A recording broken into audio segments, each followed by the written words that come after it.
আজ আমরা যার কাছে যাচ্ছি দ্য ডিজাইন পডকাস্টের এপিসোডের জন্য, তাকে শোনার আগে আমার মনে হয় তাকে নিয়ে একটু বিস্তারিতভাবে আলোচনা করে দেওয়া উচিত, যাতে আপনার পুরো ভিডিওটা যখন শুনবেন তখন একটু বুঝতে পারবেন যে কাকে নিয়ে শুনছেন এবং কি বিষয় নিয়ে শুনছেন। আজকের ভিডিওটা 3 শ্রেণীর মানুষের জন্য স্পেশাল হতে পারে।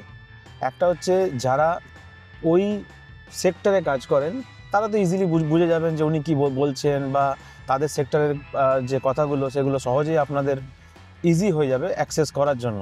আরেকটা শ্রেণীর মানুষের জন্য খুবই উপকার হতে পারে নলেজ পাওয়ার জন্য, সেটা হচ্ছে এই ক্রিয়েটিভ ফিল্ডে যারা কাজ করে, সেটা যে কোনো ক্রিয়েটিভ ফিল্ড হতে পারে, তাদের প্রত্যেকের জন্য এই ভিডিও একদম খুবই গুরুত্বপূর্ণ। এই ভিডিওটা দেখার পর আপনারা নিজেরা অনেক কিছু জানতে পারবেন। এবার আরেকটা শ্রেণীর যে মানুষ রয়েছে, তৃতীয় শ্রেণীর 3 নম্বর শ্রেণীর মানুষরা কিন্তু কিছুই জানে না। ধরুন মানে আমাদের মতন যারা সাধারণ মানুষ, তারা তো কিছুই জানে না। তো আমরা পুরোটা চেষ্টা করব সহজে বোঝার যে অ্যাকচুয়ালি কী বিষয় নিয়ে আলোচনা হচ্ছে। আমি একটু আপনাদেরকে গাইড করে দিই, তারপর ওনার কাছ থেকে সরাসরি সমস্ত বিষয় নিয়ে জানবো। একটা বড় কোম্পানি একটা ধরুন কোনো প্রোডাক্ট লঞ্চ করলো বা প্রোডাকশন করলো, একটা প্রোডাক্টকে লঞ্চ করলো। সেই প্রোডাক্টটা আমাদের মতন যারা কনজিউমার রয়েছে, যারা আমরা সেটাকে কিনি, এই দুটোর মাঝখানে আমাদেরকে কিনতে বাধ্য করে বা আমাদেরকে জানায় যে এই প্রোডাক্টটা এসছে, সেটা যারা কাজ করে তারা হচ্ছে এই এক ধরনের এজেন্সি, ক্রিয়েটিভ এজেন্সি বা অ্যাড এজেন্সি। তাদের মাথার মধ্যে ক্রিয়েটিভ যে বুদ্ধিগুলো থাকে, তারা এত সুন্দরভাবে সেই অ্যাডটার সাথে মানুষের কানেক্ট করে তারপর আমাদের কাছে প্রেজেন্ট করে যে আমরা দরকার হোক বা না হোক আমরা কিনতে বাধ্য হই। তো এই পুরো অবশ্যই ওই কোম্পানির অনেকটাই গুরুত্ব থাকে, যে কোম্পানি এই প্রোডাকশনটা করছে তাদের গুডউইলের উপর, কিন্তু তার থেকেও অনেক বেশি মানে অনেক বেশি কাজ থাকে বা অনেক বেশি আইডিয়া থাকে। যদি খুব ভালো একটা অ্যাড এজেন্সি পাওয়া যায়, তাহলে কিন্তু তার যে সেল, তার যে জায়গা অনেকটা বেশি আমরা মানে ইজি হতে পারে সেটা। এবার এই অ্যাড এজেন্সির মধ্যে আমি একটা উদাহরণ দিই, যে অগিলভি। সারা পৃথিবীতে প্রচুর তাদের অফিস রয়েছে। এবার এই অগিলভি যে এজেন্সি আছে, অ্যাড এজেন্সি, তাদের যে কাজ রয়েছে 75 বছর ধরে আমাদেরকে নানান ধরনের খুব সুন্দর সুন্দর অ্যাডের ট্যাগলাইন, মানে যা এখনও আমরা মনে রেখেছি, গেঁথে গেছে, সেরকম ধরনের কাজ আমরা পেয়েছি। যেমন ধরুন আমরা যদি বলি, পীযূষ পান্ডের নাম শুনেছেন, তিনি হচ্ছেন এই অগিলভির একজন মানুষ, রিসেন্টলি চলে গেলেন। তো সেরকমই আরও একটা দুটো যদি আমি বলি, ধরুন ক্যাডবেরি, তারপর এশিয়ান পেন্টসের এই বছরও যে চলতে এশিয়ান পেন্টস শারদ সম্মান হয়েছিল, তারা দীর্ঘদিন ধরে এশিয়ান পেন্টসের সাথে কাজ করছে এবং খুব ভালোভাবে কাজ করছে। আরও একটা কথা জানা উচিত আপনাদের, বাংলাতে পশ্চিমবঙ্গে যখন পুজোর যে কাজ হয়, একচেটিয়াভাবে তারা ভালো কাজ দীর্ঘদিন ধরে কলকাতার এজেন্সিও দিয়ে যাচ্ছে। তো আমরা আজকে যাচ্ছি শান্তিনিকেতন, এবং সেখানে সুজয়দার সাথে দেখা সাক্ষাৎ হবে, কথাবার্তা হবে, আনন্দ হবে, এবং তার যে এক্সপিরিয়েন্স কাজের, সেই সংক্রান্ত সমস্ত তথ্য নেবার আমরা চেষ্টা করব এবং আপনাদেরকে সেটা জানাবার চেষ্টা করব।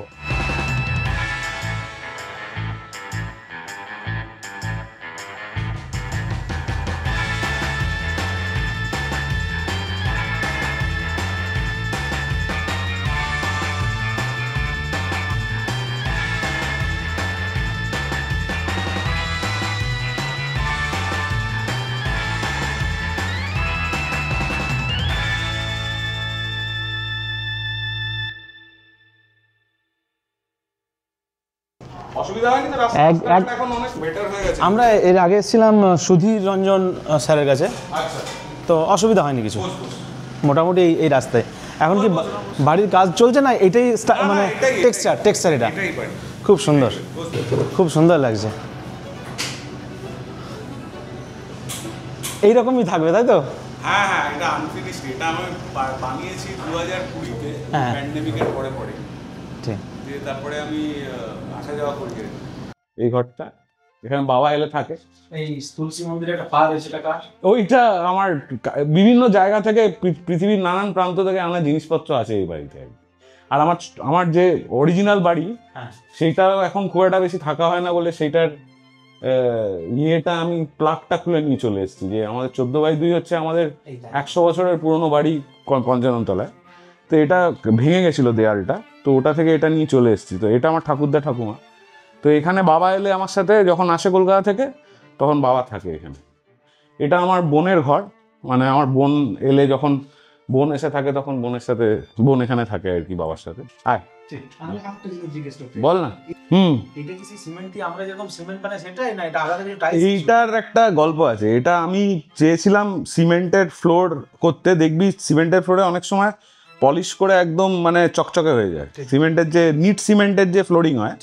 কিন্তু যেহেতু বাবা থাকে এখানে, তুই পায়ে পায়ে দিলে বুঝতে পারবি যে এটা একটু বালির পরিমাণটা বেশি করে রেখেছি আমি।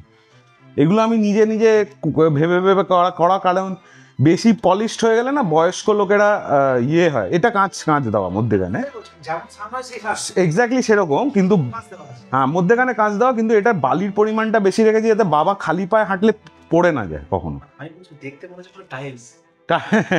এটা একদম না, এটা আরো, এটা যত বয়স আরো মোছামুছি হবে তত। আর এটার এটা ইউনিকনেস আছে, এটা মোটামুটি সাম আপ করে যে আমার জীবনে কি কি হয়েছে আর কি। মানে আমার পরিবারের সব লোকজনের ছবি আছে এখানে।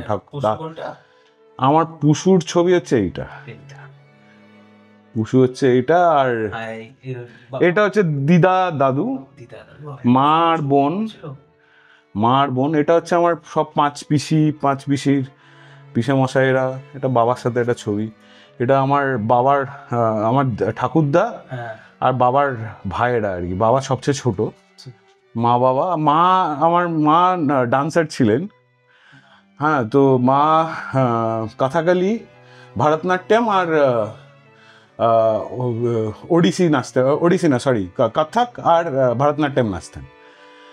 আর এটা হচ্ছে আমার ছেলে আমার মার সাথে। আর এটা হচ্ছে তোর, আমার বাবা পাপেট করতেন আর কি, পাপেটিয়ার ছিলেন। চিলড্রেন্স লিটল থিয়েটার আছে না, চিলড্রেন্স লিটল থিয়েটারে আমি একটা মানে এরকম অদ্ভুত ফ্যামিলিতে বড় হয়েছি আর কি। এটা একটা ছোট অফিস বানিয়ে রেখেছি, যখন আসি 3-4 দিন এখান থেকে কাজ করি। এটা হচ্ছে আমার কোম্পানির একটা পোস্টার, পুরোনো পোস্টার। আর এই মাছগুলো আমার বিভিন্ন জায়গা থেকে কালেক্ট করা মাছ, আফ্রিকা, তারপরে থাইল্যান্ড আর শ্রীলঙ্কায় চাকরি করতাম আমি একটা টাইমে। হ্যাঁ, ওগিলবি শ্রীলঙ্কাতে ছিলাম। এইখানে একটা বসার জায়গা আছে বসে কাজ করার জন্য। প্যান্ডেমিকের সময় যখন আমরা বাড়ি থেকে কাজ করছিলাম, তখন কি হয়েছিল যে তোর সপ্তাহে 3 দিন আমাদের অফিসে গিয়ে কাজ করতে হতো, বাকি 2 দিন আমরা ওয়ার্ক ফ্রম হোম করছিলাম। তো ওয়ার্ক ফ্রম হোম করছিলাম যখন, আমি বৃহস্পতিবার সকালবেলা ভোরবেলা গাড়ি নিয়ে চলে আসতাম এখানে, বৃহস্পতি শুক্র শনি রবি থাকতাম, আবার সোমবার এখান থেকে গিয়ে অফিস করতাম কলকাতায়। তো এটা আমার রেগুলার হচ্ছিল। তারপরে আমার একটু দায়িত্ব বেড়ে গেছে এখন, তো আমাকে বিভিন্ন দুটো অফিস দেখতে হচ্ছে, কলকাতা দিল্লি। এখন আমাকে কন্টিনিউয়াসলি মানে ঘোরপাক খেতে হয়। তো যখন যেখানে কাজ সেখানে তখন গিয়ে কাজ করি, আর যখন সুযোগ পাই তখন চলে আসি। চিফ ক্রিয়েটিভ অফিসার আমার উপরে 3 জন আছেন, যারা হচ্ছে সিসিও ইন্ডিয়া। হ্যাঁ, তাদের নাম হচ্ছে সুকেশ আর হর্ষদ ক্যানাস। তো আর আমরা হচ্ছি ধর আলাদা আলাদা আমাদের দায়িত্ব দেওয়া আছে। মানে দিল্লি, কলকাতা, ব্যাঙ্গালোর এরকম আলাদা দায়িত্বে 2-3 জন আছে। তো আমরা টোটাল 6-7 জন আর কি সিসিও ওগিলবির। তো একদম সিনিয়র লেভেলে যে 3 জন আছেন ওনারা বম্বেতে বসে। ওই একদম সিনিয়র লেভেলের মধ্যেই কি আগে ছিল পীযূষ পান্ডে, যিনি আছে তার উপরে না? পীযূষ ছিল চেয়ারম্যান ছিলেন, উনি একদম উপরে। হ্যাঁ, একদম উপরে। হ্যাঁ, নিশ্চয়ই। আয় তোরা চাটা খা, আয়।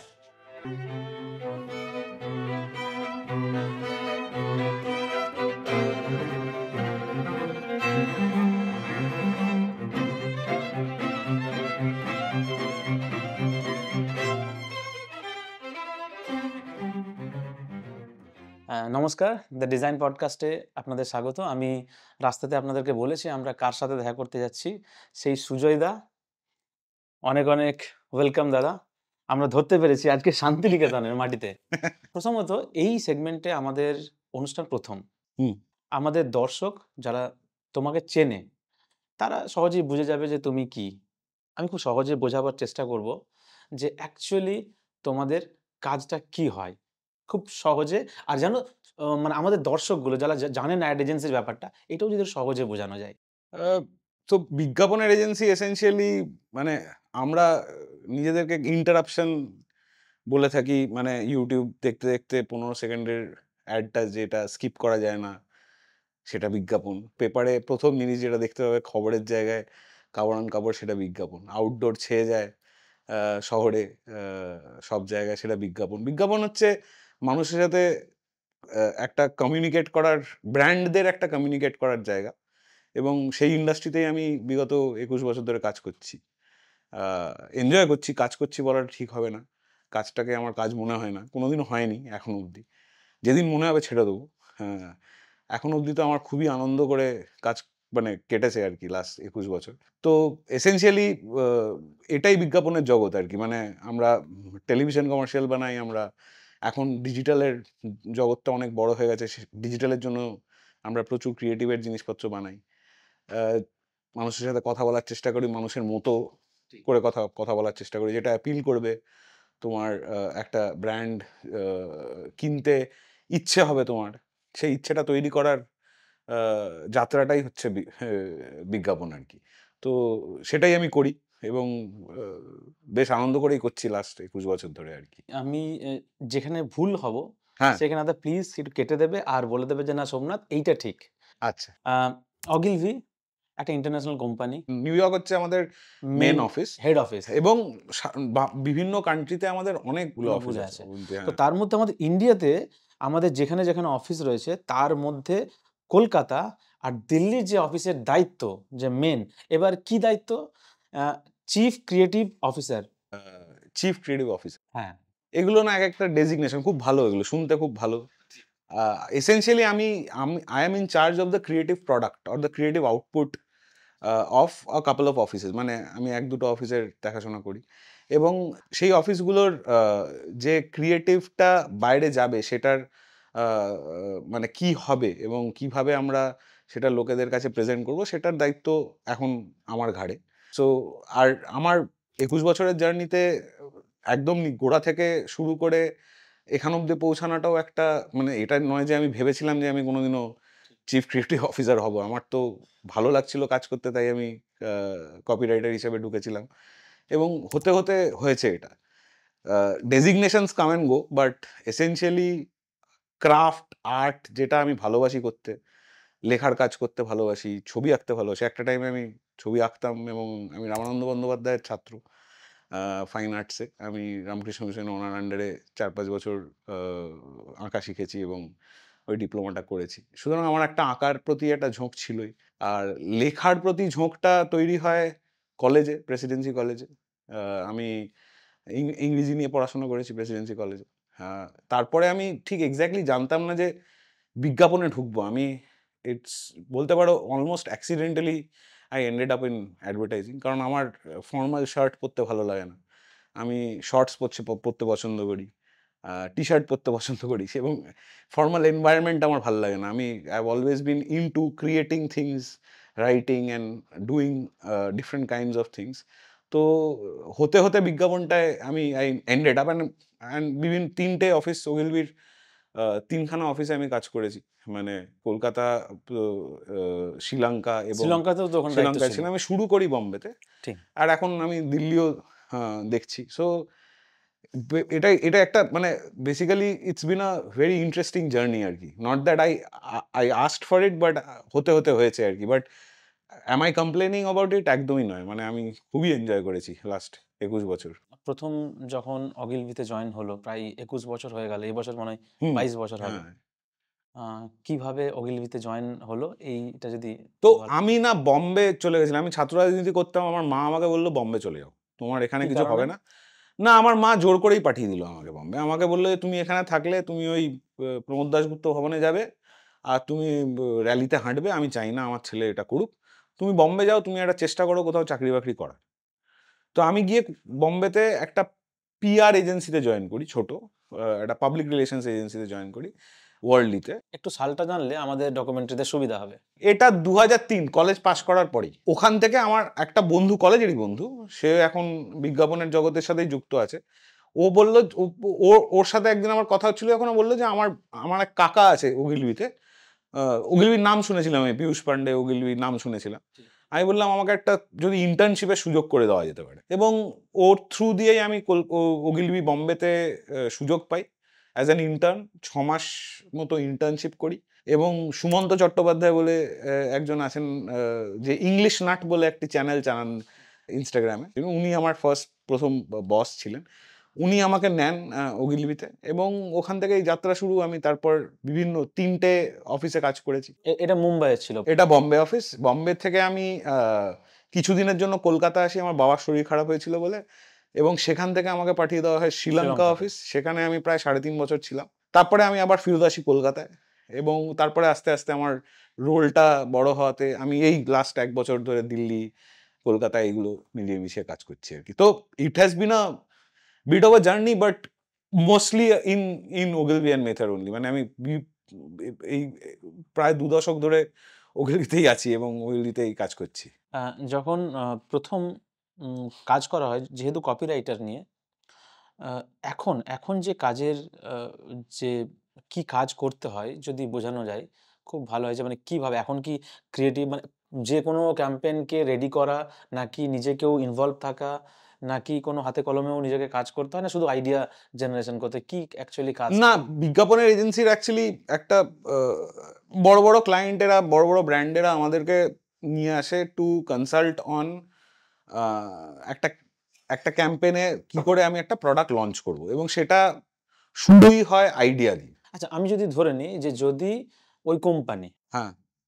আমি যদি কোম্পানির নামই বলি যে কোকা কোলা, হুম। ও চাইলোই না যে আমি এজেন্সিকে করাবো না, এজেন্সির যে পার্টের মাঝের পার্টটা রাখলো না, হুম। তাহলে কি এই মানুষের সাথে ডাইরেক্ট কানেকশন করা যায় না?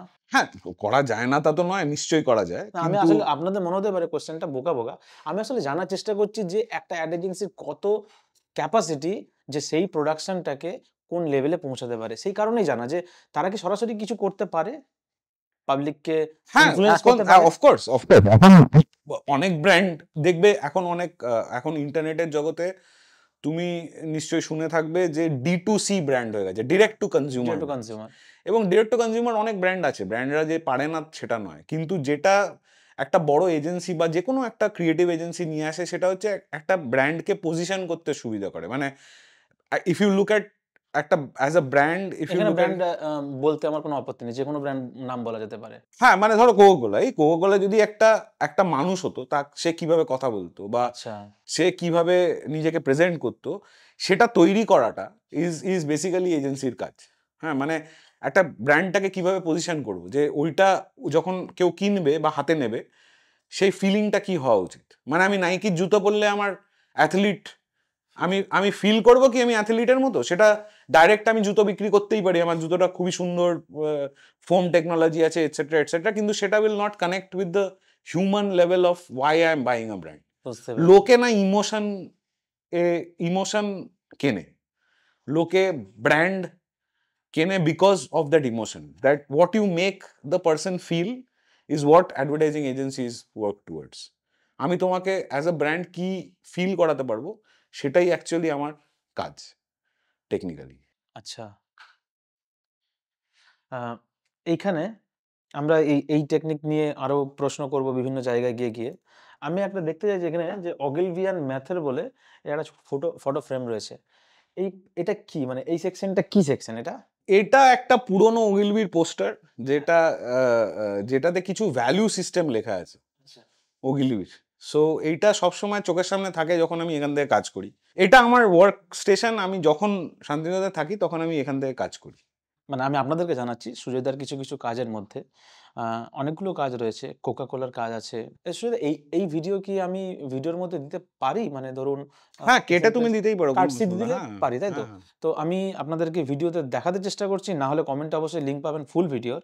যেমন এশিয়ান পেইন্টসের দীর্ঘদিন ধরে যে শারদ সম্মানের যে ক্যাম্পেইন হয়, সেই ক্যাম্পেইন দীর্ঘদিন ধরে উনি ওনার হাত দিয়ে যাচ্ছে।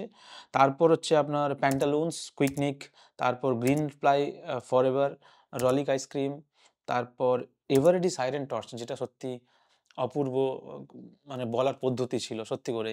এই ধরনের ছাড়াও আরেকটা আপনি আশা করছি সবাই দেখেছেন, যখন পশ্চিমবঙ্গ সরকার ওই আমাদের ট্যুর অ্যান্ড মানে ট্যুরিজমকে প্রমোট করার জন্য যে ব্র্যান্ড ফিল্মটা বানানো হয়েছিল, যেখানে শাহরুখ খান ছিল আর একটা বিদেশিনী চোখ দিয়ে পুরো ওয়েস্ট বেঙ্গলকে দেখানো হয়েছিল। এই আইডিয়াটা যখন প্রথম প্রেজেন্ট করা হলো, যে দায়িত্ব দেওয়া হলো শাহরুখ খানকে নিয়ে কাজ করতে হবে, একটু ছোট মধ্যে বলা যেতে পারে সিচুয়েশনটা? তো এইটা অ্যাকচুয়ালি সুমন্ত চট্টোপাধ্যায়, যার নাম বললাম, আমার বস যিনি ছিলেন, উনি এখন আর বিজ্ঞাপন করছেন না।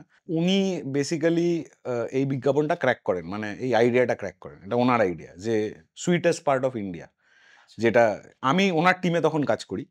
এবং এই বিজ্ঞাপনটার খুবই সিম্পল ব্রিফ ছিল যে শাহরুখ খান ব্র্যান্ড অ্যাম্বাসেডর হিসেবে আমাদের মুখ্যমন্ত্রীর সাথে খুবই শাহরুখ খান ক্লোজ ছিলেন KKR এর সূত্রে, এবং ওরা একটা বিজ্ঞাপন করতে চাইছিল ফর ওয়েস্ট বেঙ্গল ট্যুরিজম। তো তখন সুমন্ত আমাকে বলে যে এর থেকে খুব সুন্দর সুযোগ কিছু হয় না। In fact Sumanta is also from Birbhum, he is also from Shantiniketan, এবং আমরা ওগো বিদেশিনী ট্র্যাকটার ওপরে কাজ করি, উইথ শান্তনু মৈত্র ট্র্যাকটা করেন, এবং sweetest part of India as the base line লেখা হয়। কারণ আমাদের মধ্যে যে আতিথেয়তাটা আছে, বাঙালি আতিথেয়তাটা, সেটা is what sets us apart from the rest of the nation. না, মানে ধরো কেরালাতে গেলে তুমি একরকম ধরনের লোক পাবে, দিল্লিতে বা নর্থে গেলে তুমি একরকম লোক পাবে, কাশ্মীরে গেলে তুমি একরকম লোক পাবে। বেঙ্গলের লোকেদের মানে সবচেয়ে বড় ট্রেট হচ্ছে আমরা লোকেদেরকে খাওয়াতে ভালোবাসি, আতিথেয়তা করতে আমরা প্রচণ্ড আতিথেয়তা করি, এবং মিষ্টি is a big part of our lives, right?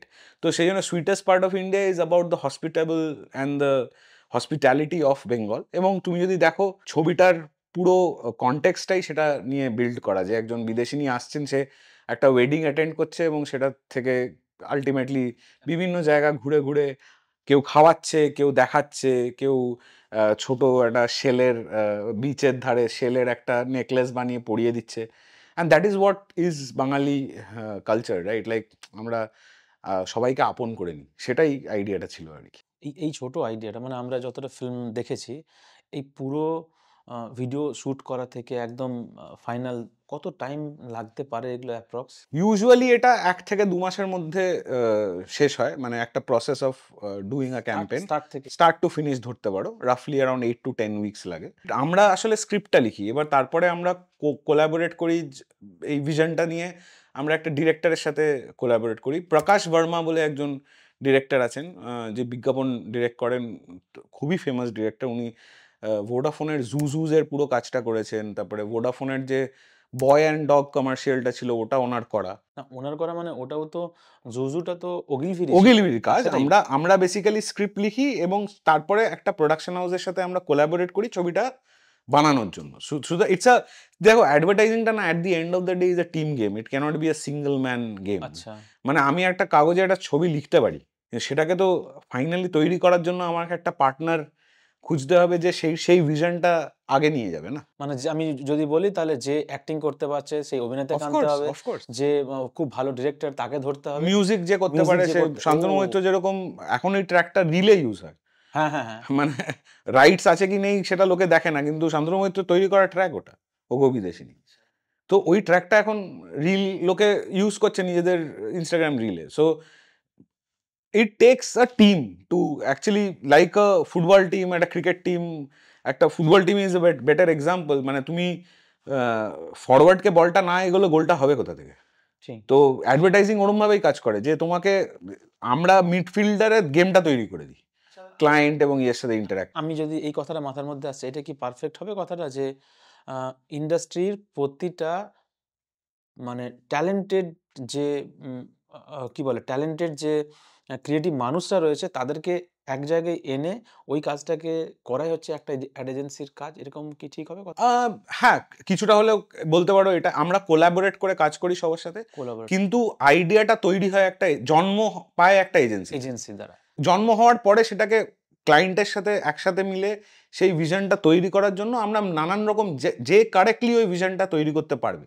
মানে ধরো আমি একটা অ্যাকশন ওরিয়েন্টেড ছবি করলে তো একটা ইমোশনের ডিরেক্টরের সাথে কাজ করতে পারবো, না আমাকে একটা অ্যাকশন ডিরেক্টরের সাথে কাজ করতে হবে। সুতরাং যেই আইডিয়া অনুযায়ী যেই ডিরেক্টরের দরকার, যেই ট্যালেন্টের দরকার, সেটার জন্য agency becomes like the anchor point for any client. আচ্ছা, যদি আমি যদি গ্রিন প্লাই হই, হ্যাঁ, ঠিক আছে, হ্যাঁ। তাহলে আমি বুঝবো কি করে, মানে আমাকে অ্যাপ্রোচ করা হয় যখন, যে আমার প্রোডাক্ট সিরিয়াস ভাবে দেখানো হবে নাকি ফানি ওই চিকেন ছুঁড়ে দিয়ে জল পড়ে গেল হ্যাঁ, আর প্লাইটা ভিজে গেল, হ্যাঁ। এইটা আমি অ্যাকসেপ্ট কোনটা করব, কিভাবে ঠিক করবে একটা এজেন্সি? যেটা তোমাকে আগে বলছিলাম যে বিজ্ঞাপনের রোলটা হচ্ছে একটা ব্র্যান্ডকে একটা মানুষের মতো একটা ফর্মে তৈরি করা, মানে তার পার্সোনালিটি কি হবে। এবার গ্রিন প্লাই যদি একটা মানুষ হতো, সেটা আমরা স্ট্র্যাটেজিক্যালি ডিসাইড করলাম যে গ্রিন প্লাই যদি একটা মানুষ হতো, খুব মানে কি বলবো, রসিক হ্যাঁ, মানুষ সেটা আর কি। সেটা যে রসিক হবে হ্যাঁ, না খুব সিরিয়াস হবে, এটা কিভাবে সেটা ঠিক? সেটা ডিসাইড হচ্ছে ব্র্যান্ডটা। ফর এক্সাম্পল, আমি তোমাকে গ্রিন প্লাই এর সাথে সাথে আরেকটা এক্সাম্পল দিতে চাই, ফেভিকল। ফেভিকল। ফেভিকলের টোনালিটিটাও তুমি যদি দেখো, গ্রিন প্লাইয়ের টোনালিটিটা তুমি যদি দেখো, এই ক্যাটাগরিটাতে না, মানে আমি বিক্রি করছি প্লাইউড। প্লাইউডের ব্যাপারে আমি লোককে যদি প্লাইউড ভালো বলি, তাহলে দেখবে। লোকে দেখবে না সেটা। আচ্ছা। আমাকে গল্পটা সেরমভাবে তৈরি করতে হবে যাতে ওই গল্পটা মনে থাকে, ঠিক আছে? সেটা ফেভিকল হোক কি গ্রিন প্লাই হোক, এই নন এনগেজমেন্ট ক্যাটাগরি, মানে আমি যে বাড়িতে যে প্লাইউডটা লাগাবো, সেটার একটা ব্র্যান্ড যে আমি চাইবো গিয়ে দোকানে, সেটা আমার লোকের মাথায় ঢোকানোর জন্য আমি সেই ব্র্যান্ডটাকে লাইকেবল করতে হবে। কারণ প্লাইউডে এমন কিছু লাইক করার নেই না। কোকা কোলা তো তুমি খাচ্ছ, তুমি একটা ফিলিং চকলেট ক্যাডবেরি যেরকম আমি খাচ্ছি, ওটা আমি নিজে কনজিউম করছি, আমি তাই দেয়ারফর গাড়ি আমি কিনছি, চালাচ্ছি, আমি নিজে ফিডব্যাক দিতে পারবো। এক্স্যাক্টলি। ওইটা তো প্লাইউডে তুমি সময়ের তো সাথে সাথে- হ্যাঁ, তো এবার এই পার্সোনালিটিটা তৈরি করা ব্র্যান্ডের, ব্র্যান্ড কিভাবে কথা বলবে লোকের সাথে সেটা তৈরি করা, এইগুলো এর চেয়ে এজেন্সি, স্ট্র্যাটেজি, ক্রিয়েটিভ, এগুলো মিলে আমরা তৈরি করি আর কি। বলো। যে টপিকসটা নিয়ে আলোচনা করব সেটা হ্যাঁ। হচ্ছে, প্রথমত দুর্গাপুজোর যে ক্যাম্পেন হয়, দুর্গাপুজোর ক্যাম্পেন, সেখানে অগিলভি একচেটিয়া মানে দারুণ কাজ দিয়েছে লাস্ট 10-15 বছর ধরে, হয়তো তারও আগে হবে, আমার নলেজ নেই।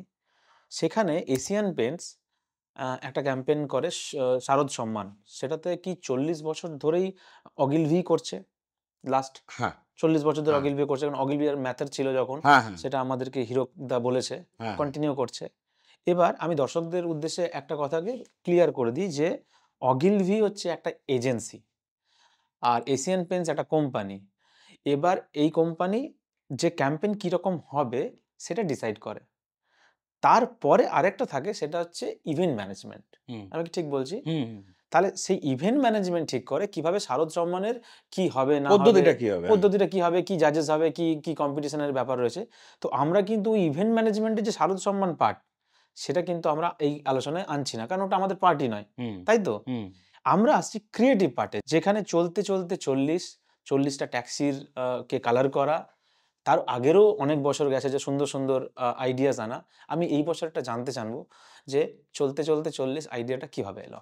খুব অনেস্টলি লাস্ট 20 বছর ধরে আমি এশিয়ান পেন্টস শারদ সম্মানের সাথে যুক্ত আছি। মানে আমি যবে থেকে ছোটবেলায় জয়েন করেছি ওগিলবি, তবে থেকে আমি শারদ সম্মানের সাথে যুক্ত আছি। তার একটা খুব সেলফিশ কারণ আছে। আমি যখন প্রথম ওগিলবি জয়েন করি, তখন কলকাতা পুজোর সময় আসার জন্য, বম্বেতে তো ছুটি থাকে না পুজোর সময়, আমার বস বলল, তুমি যদি এশিয়ান পেন্টস শারদ সম্মান করো, তাহলে তুমি একটা টিকিট পাবে, গিয়ে কিন্তু ওখানে কাজ করতে হবে। আমি বললাম একদম আমি তৈরি আছি, কোনো অসুবিধা নেই। আমি এশিয়ান পেন্টস শারদ সম্মান শুরু করলাম কাজ করা যে বছর থেকে আমি ওগিলবি জয়েন করেছি। এবং তখন আমার কাজ কি ছিল, অত বিজ্ঞাপন ওরমভাবে হতো না। একটা প্রেস অ্যাড বেরোতো, কিছু ব্যানার বেরোতো এবং এন্ট্রিজ আসতো, এবং একটা ইভেন্ট ম্যানেজমেন্ট টিম সেটা কোঅর্ডিনেট করে জাজেসদের নিয়ে যেত। কিন্তু আমাদের একটা এশিয়ান পেন্টসের আলাদা গাড়ি যেত, যেখানে আমাকে গাড়িতে বসে ওয়েবসাইট কপি লিখতে হতো ও, প্রত্যেক কটা পুজোয়। কোনটার কি দেখলাম, কিভাবে দেখলাম, সেগুলো লিখতে লিখতে আমি 2-3টে রাত কাটাতাম, এবং তারপরে আমি 2 দিন এক্সট্রা থেকে বাড়িতে পুজোটা কাটিয়ে যেতাম। এটাই আমার মানে এই টোপটার জন্যই আমি এশিয়ান পেন্টসের সাথে শারদ সম্মানের কাজে যুক্ত। এবং I also fell in love with the work, because একটা বিশাল, it's like the Oscars of পুজো। মানে আজকের ডেটে প্রচুর অ্যাওয়ার্ড আছে, কিন্তু এশিয়ান পেন্টস শারদ সম্মান জেতাটা লোকের কাছে আজকেও সবচেয়ে বড় স্বপ্ন, ঠিক আছে? যে কোনো আর্টিস্ট হোক বা প্যান্ডেল। এবার লাস্ট 1-2 বছর ধরে আমাদের আলোচনা হচ্ছে যে 40 বছর হতে চলল, মানে একটা বড় কিছু করতে হবে। ট্যাক্সির আইডিয়াটা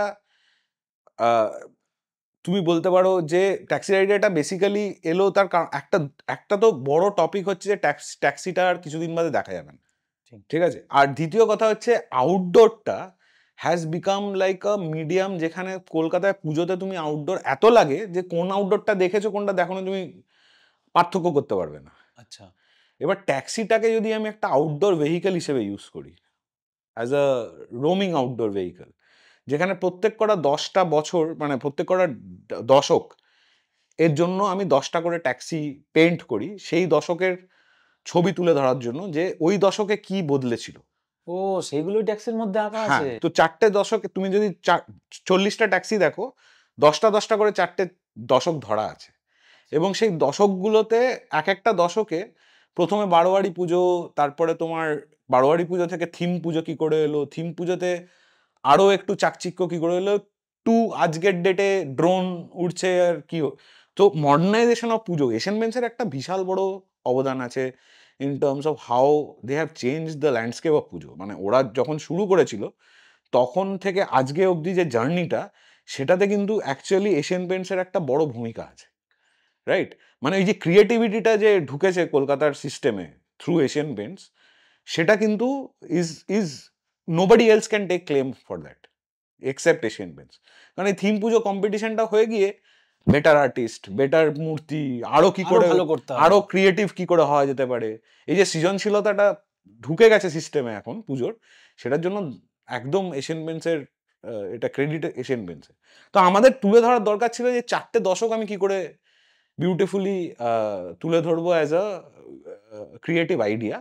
এবং সেটার জন্য আমরা 40টা ট্যাক্সি, স্টার্ট ইন্ডিয়া ফাউন্ডেশন বলে একটা, স্ট্রিট আর্ট ইন্ডিয়া ফাউন্ডেশন বলে একটা আর্টিস্টদের একটা গ্রুপ আছে, তারা এই ট্যাক্সিগুলো পেন্ট করেছে এবং তাদের সাথে কোলাবোরেট করে এশিয়ান পেইন্টস আর আমরা ওগিলবি ফিল্মটা তৈরি করেছি, যেটাতে আমরা গাট্টু, সেই 40 বছর আগে যে গাট্টু বলে যে বাচ্চা ছেলেটা ছিল যে এশিয়ান পেইন্টসের ম্যাসকট ছিল, ইটস অলমোস্ট লাইক গাট্টু ট্যাক্সিতে ধরে ট্যাক্সিতে চেপে পুরো পুজো দেখছে। 40 বছরের 40 পুজোটা বছর ধরে দেখছি। পুজোটা মানে ট্রাভেল করছে, ইটস লাইক টাইম ট্রাভেল। যে ওটা শুরুই হয় এই গাট্টু ঠাকুর দেখতে যাবি, আর গাট্টু ট্যাক্সিতে চাপে এবং ওই 40 বছরের ওইটা গানের থ্রু দিয়ে আমরা তুলে ধরেছি। সো আইডিয়াটা খুবই সিম্পল ছিল যে আমাদের এই 40 বছরটা তুলে ধরতে হবে এবং এটা সব ক্রিয়েটিভলি কি করে তুলে ধরা যেতে পারে। আর taxi is a vehicle that has also seen 40 years of Puja না। একটা হলুদ ট্যাক্সি চলে যাবে, এটার একটা মাহাত্ম্য এটাও আছে যে আর 1-2 বছরের মধ্যে হয়তো আমরা হলুদ ট্যাক্সি দেখতে পাবো না, কিন্তু এই ট্যাক্সিটা যে একটা নস্টালজিয়া ভেহিকল, যে নস্টালজিয়া ট্রিপটায় নিয়ে যেতে পারে তোমাকে, ওটা একমাত্র taxi is the correct vehicle to use to travel that 40 years of journey আর কি। সেটাই ছিল। আর খুব সুন্দরভাবে এটা ভিজুয়ালি তুলে ধরেছে হচ্ছে স্টার্ট। আর বিজয় সাওয়ন্ত বলে একজন ডিরেক্টর আছে যাদের সাথে ওয়েলবি কাজ করলো এটা এই প্রজেক্টটা নিয়ে, ও হাংরি ফিল্মস বলে বম্বে বেসড, ওরা এই ছবিটা তৈরি করলো যেটা also went viral in a খুবই বিগ ওয়ে। খুবই সুন্দর। আমি ওটাই জিজ্ঞেস করতাম যে টেকনিক্যাল কোনো কিছু পার্ট একটুকু বলা যাবে যারা দেখছে, অ্যাকচুয়ালি যারা আমি বললাম না যে ওই দ্বিতীয় শ্রেণীর মানুষ যারা, হ্যাঁ, হ্যাঁ। ক্রিয়েটিভ মানুষ যারা, একটু যদি আইডিয়া পায় যে ওই যে এত বড় ট্যাক্সিটা উঠছে, কিছু আইডিয়া দেওয়া যাবে যে এটা কিভাবে না হতে খুব পারে? কমপ্লিকেটেড একটা প্রসেসে শুট হয়েছে এটা, মানে তুমি বিশ্বাস করবে না, আমরা 5 দিন 5 রাত শুট করেছি কোথায়, কোন এলাকায়? বম্বেতে বোম্বেতে স্টুডিওতে। এটা? এবং ট্যাক্সিটা প্রত্যেক কটা আর এটা স্টপ মোশন অ্যানিমেশন বলে একটি জিনিস হয়, যেটা প্রত্যেক কটা ফ্রেম তুলতে হয়। এবার তুমি নিশ্চয়ই জানো যে 25 frames makes 1 second, right? So এই 25টা ফ্রেমে 1টা সেকেন্ড, মানে 25 বার আমাকে ট্যাক্সিটাকে সরাতে হয়েছে। এবং সেটা আমি তোমার উড়ছেটা আমি ক্যান্টিলিভার দিয়ে ওটা তুলে হ্যাঁ। সেটা ডাইমেনশন চেঞ্জ করে কম্পিউটারে ম্যাপ করে ট্যাক্সিটা ডান দিক বাঁ দিক যাচ্ছে সেটা আমাদের, মানে ধরো আমি তোমাকে এক্সাম্পল দিচ্ছি, আমরা প্রথম দিন শ্যুট করেছি সারাদিন, অলমোস্ট রাত অবধি 3 সেকেন্ড ফিল্মটা তো শ্যুট হয়েছে, 3 সেকেন্ড, মানে 75টা ফ্রেম শ্যুট করতে পেরেছি, কারণ এভরিথিং ওয়াজ ডান ম্যানুয়ালি। ওটার একটা প্রসেস ভিডিও আছে, ওটা দেখবে ইউটিউবে, আমি তোমাকে দিয়ে দেবো লিঙ্কটা। ইট ওয়াজ আ ম্যাগনিফিসেন্ট প্রসেস, মানে ওই যে ক্রিয়েটিভ জার্নিটা, এটা ওই জিনিসটা তৈরি করার 5 দিন 5 রাত আমরা সবাই মিলে কেমনি করে হবে, এটা অ্যাকচুয়ালি দাঁড় করাতে পারবো কি না, সাংঘাতিক। ফাইনালি লোকে একটা ছবি দেখে, হ্যাঁ, হ্যাঁ। ছবিটার পিছনে যে একটা সুপার হিউম্যান এফার্ট গেছে, সেইটা was required to make this film happen. আর কারণ এটা it's not a video, it is a stitched together photograph. তারপরে তার উপরে আমরা গ্রাফিক্স অ্যান্ড অ্যানিমেশন কম্পোজিটিং করেছি। ঠিক। মানে ওই গোটা জিনিসটা বানিয়ে নেওয়ার পরে যেমন ভেপু বাজা, গাট্টু যেমন গাট্টু ডান তাকাচ্ছে। দিক বাদিক দেখা, হ্যাঁ, হ্যাঁ। ট্যাক্সি গ্রাফিক গুলো দুর্গা প্রত্যেক কটা তাকাচ্ছে। তো দশকে চেঞ্জ হতে যাওয়াটা, এটা একটা ক্রাফট প্রজেক্ট। আমি বললাম না আমার একটা বরাবরই একটা আর্টের প্রতি ঝোঁক আছে, এবং আর্টিস্টিক কোনো প্রজেক্ট যদি আমার হাতে আসে আমি সবচেয়ে এক্সাইটেড হই ওই কাজটা করতে। সো কতদিন আগে এটা কাজ শুরু হয়েছিল এটা? এটা ধরো পুজোর 6 সপ্তাহ আগে শুরু হয়েছে। হ্যাঁ, কারণ এটাই অগিলভি কলকাতা থেকে বলেছে যে সোমনাথ সেরকম টাইম পাই না, ভাবি যে অনেক আগে শুরু করব, কিন্তু সেই শুরু 6 হয়। সপ্তাহের মধ্যে আমাদেরকে শুট করে, কম্পোজিটিং করে, গ্রাফিক করে, মিউজিক করে বের করে দিতে হবে। আচ্ছা, আমি শুধু এখানে প্রশ্নটা রয়েছে আমার, যে আমি দেখলাম যে বোম্বেতে এটা শুট হচ্ছে ট্যাক্সিটা, তাহলে 40টা প্রিন্ট কোথায় হয়েছিল? কলকাতাতে। তো একটা ট্যাক্সি গেছিল আমরা কি? যেরকম বললাম না, আমরা এশিয়ান পেন্টস, ওগিলভি আর স্টার্ট ইন্ডিয়া ফাউন্ডেশন বলে তিনজনে মিলে আমরা কোলাবোরেট করে গোটা প্রজেক্টটা নিয়েছি। এবার স্টার্টের যে আর্টিস্টরা আছে তারা কলকাতায় ট্যাক্সিগুলো পেইন্ট করেছে, এটা প্যারালেলি হয়েছে। এবার ওরা যে পেইন্টটা করেছে সেটার আর্টওয়ার্কটা আমাদেরকে দিয়েছে, যেটা আমরা গ্রাফিক্যালি ট্যাক্সিগুলোতে বসিয়েছি। কারণ তুমি যেই ট্যাক্সিটা রাস্তায় দেখেছো সেই ট্যাক্সিটাই তুমি কিন্তু ভিডিওতে দেখবে, কিন্তু ওটা গ্রাফিকটা তুলে ওখানে বসানো হয়েছে তো আলাদা। বোম্বেতে কি একটা ট্যাক্সি গেছিল?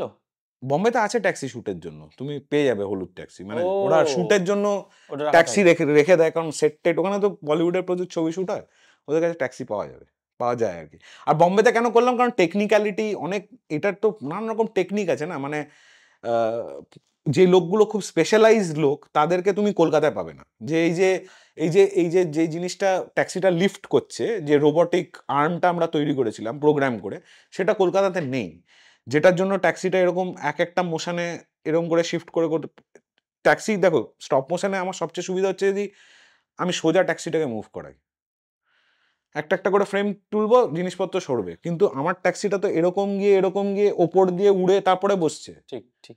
এটা তো আমরা মাথায় এরকম দেখছিলাম, ঠিক। ডিরেক্টর মাথায় এরকম দেখছিল। সেটা তৈরি করার জন্য আমাদের একটা রোবোটিক আর্ম বানাতে হয়েছে, যেটাতে সাসপেন্ড করে আমাদেরকে ট্যাক্সিটাকে প্রত্যেক কটা ছবি তুলে ফটোশপে মার্জ করে দেখতে হয়েছে যে কতটা মুভমেন্ট লাগবে। এখানে কলকাতাতে হয় না, কলকাতাতে এই সিস্টেম নেই। এটা কেন? কলকাতা এত অ্যাডভান্স হওয়া সত্ত্বেও আমাদের অ্যানিমেশন বা অন্যান্য বিষয়গুলোতে এতটা পিছিয়ে কেন? না, পিছিয়ে না, আমি একটু কারেক্ট করতে চাই। এটা কলকাতাতে অনেক কিছু হচ্ছে এখন, যেটা বোম্বেতেও হচ্ছে, এবং কোনো অক্ষরে কম নয়। কিন্তু এই যে স্পেশালাইজড ট্যালেন্টগুলো, যারা এই যে রোবোটিক আর্মটা চালাবে, তারা এখানে নেই। হ্যাঁ, টেকনিশিয়ান, যে মানে ধরো কলকাতাতে ইনফ্যাক্ট বম্বে থেকে এসে লোকজন শুট করে যায়, মানে কলকাতার লোকাল ক্রু নিয়ে। কোনো অর্থেই কম নয় কিন্তু কলকাতা সেদিক দিয়ে ইন টার্মস অফ শুটিং। কিন্তু কিছু কিছু টেকনিক্যাল লোকের অভাব আছে, যেই টেকনিক্যাল লোকগুলো বিভিন্ন শহরে গিয়ে কাজ করে, নট নেসেসারি তারা সাউথে গিয়েও কাজ করে। কারণ যেহেতু এই কাজটা লিমিটেড কাজ, হ্যাঁ, সবসময় হচ্ছে না। এই কাজটার জন্য তোমাকে কিছু স্পেশালাইজ লোকজন লাগবে, যে ফটোগ্রাফারটা স্পেশালাইজ লাগবে, তোমাকে যে লোকটাই আর্মেচারটা বানাবে, যেটা ট্যাক্সিটা নড়বে, সেই লোকটা তোমার স্পেশালাইজ লাগবে। সেই রিগিংটা কলকাতায় করতে গেলে আমার টাইম লেগে যেত, খরচা বেশি হতো, আর আমাকে এমনিতে ওই লোকটাকে নিয়ে আসতে হতো, কারণ ওই লোকটাই এখানে এসেই করতো। এখানে এসেই করবে। হ্যাঁ, আচ্ছা, এই যে এবার বলা হচ্ছিল যে আমরা ওগিলভি যদি হই, তাহলে ওগিলভি ঠিক করে যে কেমন ভাবে সেই ব্র্যান্ড কিভাবে বিহেভ করবে। তো সেটাই যদি হয়ে থাকে, তাহলে কি এশিয়ান পেন্টস এই যে শারদ সম্মান সবার কাছে অস্কার হয়ে দাঁড়ালো, সেটাতে ওগিলভির কতটা ভূমিকা আছে? দেখো, ওগিলভির ভূমিকা যতটা আছে ক্লায়েন্টেরও ততটা আছে। তার কারণ আমরা শুধু আইডিয়া তো এক হাতে করতে পারবো না, এক হাতে তালি বাজে না।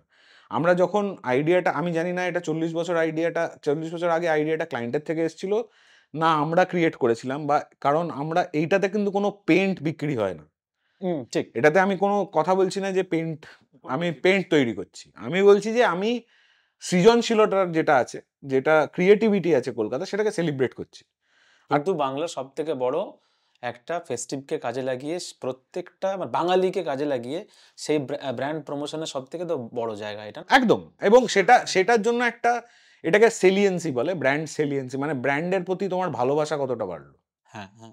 এশিয়ান পেন্টস শারদ সম্মানের প্রতি সবাই জানে এটা, মানে এশিয়ান পেন্টস নামটা যুক্ত হয়ে গেছে, এটা তুমি পয়সা দিয়ে কিনতে পারবে না। এটা তুমি বিজ্ঞাপন দিয়েও কিনতে পারবে না। এটা একটা এমন একটা অ্যাক্টিভিটি যেটা পুরো সারা বাংলা, সারা কলকাতাকে একত্রিত করেছে এবং এই পুজোটাকেও একটা অন্যরকম জার্নিতে নিয়ে চলে গেছে। মানে পুজোর ক্রিয়েটিভিটির জার্নিটাও তো এশিয়ান পেইন্টসের হাত ধরে ধরেই হয়েছে না। ঠিক ঠিক এই যে আজকে এতগুলো মি টু টাইপের ইয়ে আছে, অ্যাওয়ার্ড শো আছে, 50,000টা অ্যাওয়ার্ড আছে, এ তাই অ্যাওয়ার্ড দিচ্ছে, ও তাই অ্যাওয়ার্ড দিচ্ছে। লোকে কিন্তু আজকের ডেটেও এশিয়ান পেইন্টস শারদ সম্মান পেলে সবচেয়ে বেশি খুশি হয়।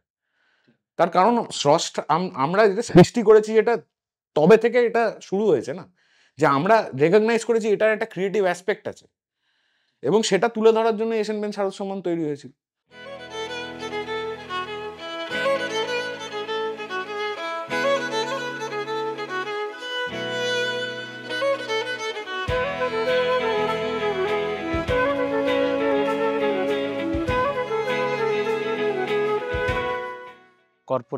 কর্পোরেট জগৎ, তাদের যে ছোটাছুটি তৎপরতা, আমি এখানে এসে বুঝতে পারলাম যে একটা মানুষ কত ফিউচারের কথাবার্তা ভাবে। যেরকম তার শান্তিনিকেতনে একটা নিজের রিটায়ার্ড করার জন্য একটা বাড়ি যেখানে সেটেল হবে, আর একটা এই অসম্ভব সুন্দর একটা জায়গা যেখানে পুকুর রয়েছে, খরগোশ রয়েছে।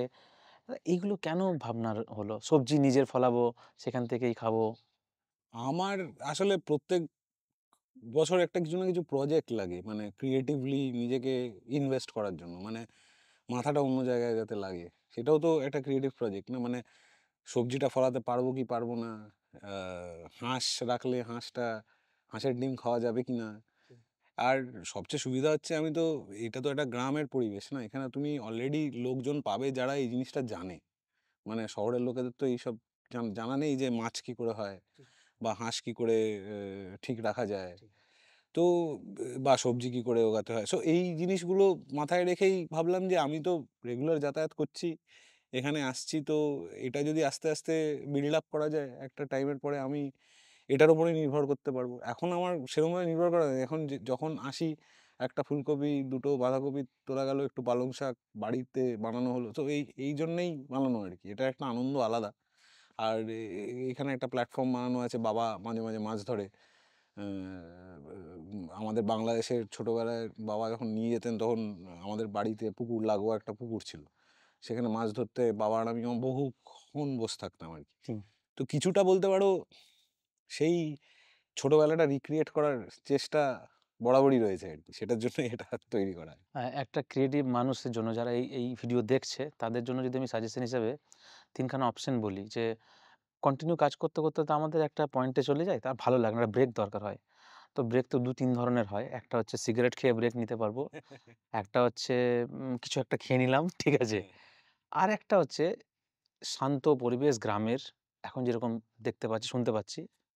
কোনটা আরো ক্রিয়েটিভ প্রসেসকে বাড়াতে সাহায্য করে? আমার মনে হয়, দেখো, মানে আমরা খুব হাই স্ট্রেস এনভায়রনমেন্টে কাজ করি। আমাদের এখন আরো with the advent of social media আমাদের কাজের পেসটা অনেক বেড়ে গেছে এবং স্ট্রেসটাও সেটার জন্য অনেক বেড়ে গেছে। স্ট্রেস থেকে মুক্তি পাওয়ার জন্য নানান রকম বাজে উপায়ও আছে, এরকম ভালো উপায়ও আছে। আর আমি খুব জাপানিজ ফিলসফি তে বিশ্বাস করি। অনেক ছোট ছোট জিনিস আছে জাপানিজরা করে, যেটা is very helpful for creativity. মানে ওদের একটা এক্স্যাক্ট নামটা মনে পড়ছে না আমার, কিন্তু they have a process called forest bathing. ও! ফরেস্ট বেদিং মানে তুমি যদি সবুজের মধ্যে ০.৫ ঘন্টা কাটাও, it kind of realigns your sensibilities towards a particular direction. It calms you down. তুমি দেখতেই পাচ্ছ এই পরিবেশে না কোনো গাড়ির আওয়াজ আছে, না কোনো বাইরের শব্দ আছে। একটু ধীর স্থিরভাবে ভাবনা চিন্তা করার জন্য আই থিঙ্ক ব্রেক নিয়ে, ছোট ছোট ব্রেক নিয়ে অপারেট করাটা খুব ইম্পর্টেন্ট। মানে you have to protect your peace. মানে নিজের শান্তিটা প্রোটেক্ট না করতে পারলে তুমি কাজে ওই ক্রিয়েটিভ ইনপুটটা দিতে পারবে না। তো এই জিনিসগুলো আমি নিজের জন্যই করেছি, খুব সেলফিশলি, টু বি ভেরি অনেস্ট। কারণ আমার দরকার এটা খুব ইম্পর্টেন্টলি, এবং এটা আমাকে হেল্প করে আরও প্রসেসের মধ্যে ঢুকে গিয়ে আরও এনার্জি দিয়ে কাজ করতে। যখন আমি ফেরত যাই শহরে, তখন আমি আরও এনার্জি দিয়ে ঢুকতে পারি। তো আমার মনে হয় ক্রিয়েটিভ প্রসেসটা সারাক্ষণ প্রেশারের মধ্যে রাখলে তুমি একটা পয়েন্টের পরে বার্ন আউট হয়ে যাবে। সেই বার্ন আউটটা প্রোটেক্ট করার জন্য ছোট ছোট এরকম পকেট তৈরি করতে হবে, যেখানে শান্ত হয়ে ধীর স্থির হয়ে তুমি নিজের সাথে সময় কাটাচ্ছ আর কি?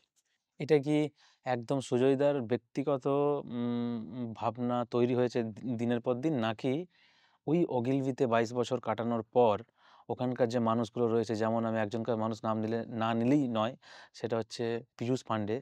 আ তার সাথে থেকে আরো আরো আরো অনেক মানুষরা রয়েছে। তাদের ক্ষেত্রে এইসব মানুষ মানে এইসব আইডিয়া আসা। আর অবশ্যই আমি কিন্তু উনার নিয়ে আমি জানতে চাইবো তুমি কি চোখে দেখেছো, কিভাবে কাজ করতেন? ওটাও আমরা জানতে চাইবো। দেখো, বিজ্ঞাপন জয়েন করাটাই হচ্ছে তার কারণ হচ্ছে পীযূষ পান্ডে।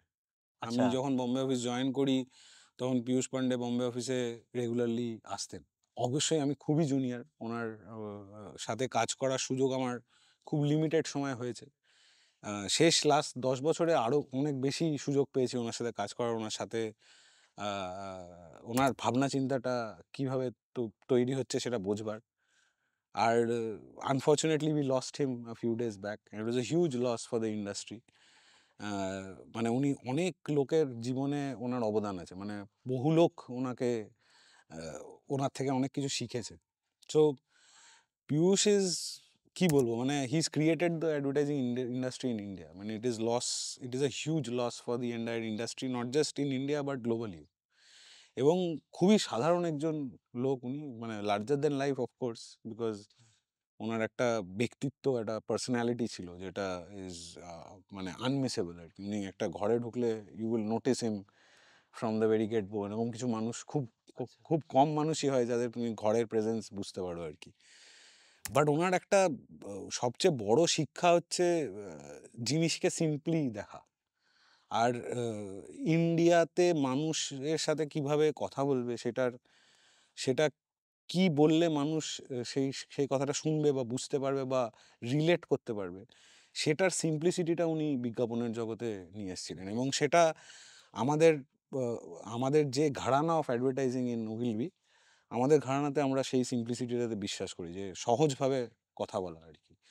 তো ওনার যে কোনো বিজ্ঞাপন তুমি দেখলে তুমি বুঝতে পারবে কেন আমি বলছি এই কথাটা। তার কারণ হচ্ছে ক্যাডবেরি থেকে শুরু করে ফেভিকল থেকে শুরু করে ১-২ টো যদি সহজ মানে সহজ উদাহরণ সহ দেখানো হয় তাহলে বুঝতে পারবে। হ্যাঁ, মানে মানে আইকনিক বিজ্ঞাপন তো প্রচুর আছে ওনার। মানে ক্যাডবেরিতে একটা খুবই বিশাল বড় আইকনিক বিজ্ঞাপন, যেটা আরেকবার করে করা হলো মহিলা ক্রিকেটারদের নিয়ে। সেটা হচ্ছে যে ওই যে একটি মেয়ে বেরিয়ে এসে নাচছে মাঠে, কারণ সেঞ্চুরি মারা গেছে। এবার ওইটা আবার আমরা উইমেন্স ক্রিকেটের জন্য আরেকবার করে করলাম, কারণ ওই অ্যাডটা এতটাই আইকনিক। সেটা একটা। তারপরে ফেভিকলের নানান বিজ্ঞাপন আছে যেটা ইজ ভেরি ভেরি বিগ। মানে ফেভিকলের বিজ্ঞাপনে তুমি, মানে একটা বাসের বিজ্ঞাপন আছে যেখানে সবাই একটা বাসের মধ্যে ঢুকে বসে আছে আর বাসটা চলে যাচ্ছে আর পিছনে জাস্ট একটা ফেভিকলের ইয়ে দেওয়া আছে। মানে সব ওনার অবদান হাজারো বিজ্ঞাপনে তুমি দেখতে পাবে। চাল মেরি লুনা, হ্যাঁ, চল মেরি লুনা। Iconic line. তারপরে কুছ খাস হ্যায় উইচ ইজ ক্যাডবেরির লাইন। এশিয়ান পেইন্টস হর ঘর কুছ কেহতা হ্যায়। উনি প্রত্যেক আমার মনে আছে প্রত্যেক বছর এশিয়ান পেইন্টস শারদ সম্মানের কাজটা হয়ে গেলে আমি ওনাকে পাঠাতাম কাজটা আর কি। আনফরচুনেটলি এবছরের কাজটা উনি দেখতে পেলেন না আর কি। আরো একটা ক্যাম্পেইন আছে ওনার, সেটা হচ্ছে পলিটিক্সের, আব কি বার মোদি সরকার। ওটাও তো উনারই ছিল। হুম। এখন ইলেকশনের সময় আসছে। আমি যদি এখন জিজ্ঞেস করতে চাই যে এখনকার যেমন করে একটা প্রোডাক্টকে একটা অ্যাডভার্টাইজিং এজেন্সি মানুষের কাছে পৌঁছানোর জন্য খুব ভালোভাবে পৌঁছায় এবং তাদেরকে কি বলবো ইনফ্লুয়েন্সও করতে পারে। একটা ভোটারকে কি একটা অ্যাড এজেন্সি বা ক্যাম্পেইন যেগুলো রয়েছে সেটা কি একটা ভোটারকে ইনফ্লুয়েন্স করতে পারে একটা পলিটিক্যাল পার্টি? অবশ্যই, মানে পলিটিক্যাল পার্টি তো মানে শুধু বিজ্ঞাপন নয়, একটা পিআর মেশিনারিও চালায়। মানে সেটাতে একটা মানে খুব হেভিওয়েট মিডিয়ার ইনফ্লুয়েন্স থাকে, যেটা খবরের কাগজে লেখালেখি থেকে শুরু করে ওপিনিয়ন্স ক্যান চেঞ্জ। মানে আমার মনে আছে আনন্দবাজারের একটা লাইন ছিল বহু পুরনো বেটসের করা লাইন, সেটা হচ্ছে আনন্দবাজার কি বললো, ইট ক্রিয়েটস ওপিনিয়ন। মানে not just advertising but I think PR machinery and advertising together create, একসঙ্গে হলে জিনিসটা ডেফিনেটলি একটা পার্টির ইমেজ তৈরি করতে পারে। সো নানান রকম পলিটিক্যাল পার্টি আজকাল নানান রকম বিজ্ঞাপনের সাহায্যে এই নিজেদের এজেন্ডা, নিজেদের কি করতে চায় পার্টি, কিভাবে দেখাতে চায় তাদের লিডারদের, সেটা যে কোনো পলিটিক্যাল পার্টি ডিপ্লয় করতে পারে, এবং সেটাতে সাধারণ মানুষ ইম্প্যাক্টেড হয় ডেফিনেটলি। মানে তার মানে আমি যতটা বুঝতে পারছি, একটা পলিটিক্যাল পার্টির যে অ্যাডের যে ক্যাটাগরিগুলো, সেটা দেওয়াল লিখন থেকে শুরু করে, যেমন টিভির মধ্যে ওই সন্ধ্যেবেলায় যে আমরা টক শো দেখি সেটা যেমন রয়েছে, প্লাস সোশ্যাল মিডিয়াতে যে কাজগুলো রয়েছে, এই প্রত্যেকটাই হচ্ছে এক এক ধরনের অ্যাড ক্যাম্পেন বা ইনফ্লুয়েন্স করার একটা পদ্ধতি। একদম, মানে প্রত্যেক কটা জিনিসই একটা প্রোপাগান্ডা। একটা propaganda। সেটা সেটা টুইট হতে পারে, সেটা একটা পোস্ট হতে পারে, সেটা একটা আউটডোর ব্যানার হতে পারে, বা একটা গেট হতে পারে যেখানে তুমি মন্ত্রীদের বড়, সবকিছু ভিজুয়ালি ইম্প্যাক্ট করে। দেখো, আমি আর্টের পয়েন্ট অফ ভিউ থেকে বলতে পারি তোমাকে এটা, যে আমি যদি চারিদিকে কোনো একটা পলিটিক্যাল লিডারের ছবি দেখি, হুম। সেটা কন্টিনিউয়াসলি রেকর্ডিং আমি দেখতে থাকি, সেটার একটা ইম্প্যাক্ট তো আমার জীবনে হবে, সাবলিমিনালি হলেও হবে। আমি যদি ধরো ফর এক্সাম্পল একটা কালার সবসময় কন্টিনিউয়াসলি দেখি, সেই কালারটার যেরকম একটা ইম্প্যাক্ট হবে, ধরো আমি একটা লাল রং কন্টিনিউয়াসলি আমি বাড়িটা ভিতরে ঘরটার রং করে দিলাম লাল, সেটা আমাকে ইমোশনালি ইম্প্যাক্ট করবে। আমি যতই ভাবি যে এটা খুব সুন্দর লাগছে, একটা point of time it starts impacting. তুমি যদি আমার বাড়ি দেখো, আমি বাড়িতে কোনো রং করি কোনো রং নেই। সাদা ছাড়া। ঠিক। তার কারণ হচ্ছে it should be a blank canvas, মানে ইন আ ওয়ে। সো আমি বলছি যে কোনো কিছুই, যাই তুমি যা আইদার সোশ্যাল মিডিয়া, নিউজ পেপারে article, talk show, banner, outdoor, সবকিছুই একটা মানুষের একটা ইমপ্রেশন তৈরি করে, এবং সেটা দিয়ে এই প্রোপাগান্ডাটা নানান রকম ভাবে ফুটে উঠছে আমাদের সোসাইটিতে, এবং সেটার থ্রু দিয়ে যেটা অবভিয়াসলি টুয়ার্ডস ভোট দেখতে আরো বেড়ে যাবে এটা। হ্যাঁ, হ্যাঁ। তখন ভোটের সময় তখন কি বলতে চাইছে পার্টি, কি করতে চাইছে পার্টি, সেগুলো তো সবকিছুই বিজ্ঞাপন, সবকিছুই এটাও একটা ক্যাম্পেইন। এটা একটা, হ্যাঁ অফকোর্স পলিটিক্যাল ক্যাম্পেইন। মানে সেখানে কি একটা অ্যাডভার্টাইজিং এজেন্সির কাজ থাকে? মানে এখন মানে পলিটিক্যাল পার্টিগুলো অ্যাডভার্টাইজিং এজেন্সি এগুলোকে হায়ার করে এগুলো চালাচ্ছে, এরকম হয় না? এখন তারা বিজ্ঞাপন তো বরাবরই একটা বেসিক জিনিসের তৈরি, যে আমরা সাধারণ মানুষের সাথে কানেক্ট করতে পারি। এটা সাবান বিক্রি করতেও লাগে, সেটা একটা একটা ব্র্যান্ড নেতাকেও বিক্রি করতে লাগে। তার কারণ আমি তো সাধারণ মানুষের কথাটা বলতে পারবো, তাই মানে আমি সাধারণ মানুষকে কি কি ভাষায় কথা বলছে সেটা বুঝি, বা সাধারণ মানুষ কি চায় সেটা বুঝি, একটা হাউস ওয়াইফ কি শুনতে চাইছে সেটা আমি বুঝি, একটা চাকরিজীবী কি শুনতে চাইছে সেটা আমি বুঝি। সুতরাং বিজ্ঞাপনের দরকার আছে। এবার কোন এজেন্সি কার সাথে কি করছে সেটা এক্স্যাক্টলি বলা ডিফিকাল্ট, কিন্তু পলিটিক্যাল পার্টিরা বুঝে গেছে যে এই বিজ্ঞাপনের বা ইমেজ ক্রিয়েশন এজেন্সিদের সাথে যদি আমি কাজ করি, তাহলে আমার politically it mite help me or become favourable. একটা দারুণ ক্রিয়েটিভ মানে প্রশ্ন আমার মাথার মধ্যে এলো। বলো। সেটা হচ্ছে, পলিটিক্যাল লিডাররা সাদা কালারই কেন পরেন? একটা নিউট্রালিটি প্রজেক্ট করার জন্য, আমার ওপিনিয়নে, এটা আমার পার্সোনাল ওপিনিয়ন, আমার মনে হয় সাদা কালারটা always signals of piece or neutrality. ঠিক আছে, তুমি দেখবে যে অবভিয়াসলি সাদা আছে, সাদার সাথে একটা খুব ডিফারেন্ট কালার থাকে, সেটা কখনো কখনো লাল হতে পারে, অরেঞ্জ হতে পারে, নীল হতে পারে, সবুজ হতে পারে, depends on wherever that colour is. But white usually, যখন তুমি কাউকে হোয়াইট করে দেখো, তোমার একটা ইমপ্রেশন অটোমেটিক্যালি তার প্রতি তৈরি হয়। দেখো, কালারের প্রচুর সাইকোলজিক্যাল ইম্প্যাক্ট আছে, কালারের, ফন্টের, হ্যাঁ, যে কোনো ডিজাইনের একটা ইম্প্যাক্ট আছে। সুতরাং সেটা একটা সাস্টেইনড মিডিয়াম। যখন আমি একটা লিডারকে দেখছি সে একটা হোয়াইট পরে আছে, সেটা একটা কাইন্ড অফ স্ট্যাচার প্রজেক্ট করে, and it also connotes that is very pure, right? White is the symbol of pure, না ডাউটস থেকে শুরু করে সবকিছু is white. So those are things that are again building subliminal images in your head. বিজ্ঞাপন যেটা করছে, design যেটা, মানে আমি আরো বলছি, মানে আগে যেমন ডিজাইন, কালার, ফন্টস গুলো মানে মানুষ খেয়াল রাখতো, এখন মানুষের ওয়েটটাও নিজেরা চেঞ্জ করছে, যাতে ওই ফ্রেমের মধ্যে তারা স্লিম রাখার, মানে পলিটিক্যাল পার্টির ক্ষেত্রে বলছি, তারা নিজেদেরকে স্লিম করার চেষ্টা করছে যাতে ইমেজটা যায়। মানে আমি ভুল বলছি কিনা জানি না, না, যে একে একটা চোর ব্যাপারটা মনে হচ্ছে না। ইমেজ, দেখো ইমেজ ক্রিয়েশন করছো নিজের ছবিটা, যখন যে কোনো তুমি একটা মডেল যদি ধরো, আজকের ডেটে তো কেউ মানে একটা অদ্ভুত দেখতে লোককে হোর্ডিং এ ঢোকাবে না, তাকে একটা বেসিক ইমেজ তৈরি করতে হবে ব্র্যান্ড। সেই ব্র্যান্ডের সাথে যে ইমেজটা দেয়, সেই ইমেজটা তোমাকে ধরতেই হবে। সুতরাং তুমি কি ব্যাকগ্রাউন্ড থেকে আসছো, it's not important, image that you create for the people is very very important. দাদা, তোমার নামে কিছু রিপোর্টও রয়েছে আমাদের কাছে, বলো। কলকাতা ওগিলভি, মানে তারা বলছে যে তুমি নাকি প্রচন্ড বকাঝকা করো, তাদেরকে মাথা খারাপ করে দাও, মানে না শোনোনি কখনো, শুনতেই চাও না। দেখো, আমি না একটা ইন্টারনাল অপটিমিস্ট, আর আমি খুব রেসলেস মানুষ। আমি আমি এক জায়গায় বসে থাকতে পারি না খুব বেশিক্ষণ। সেই জন্য আমার কাছে এইটা ইজ ভেরি ইম্পর্টেন্ট।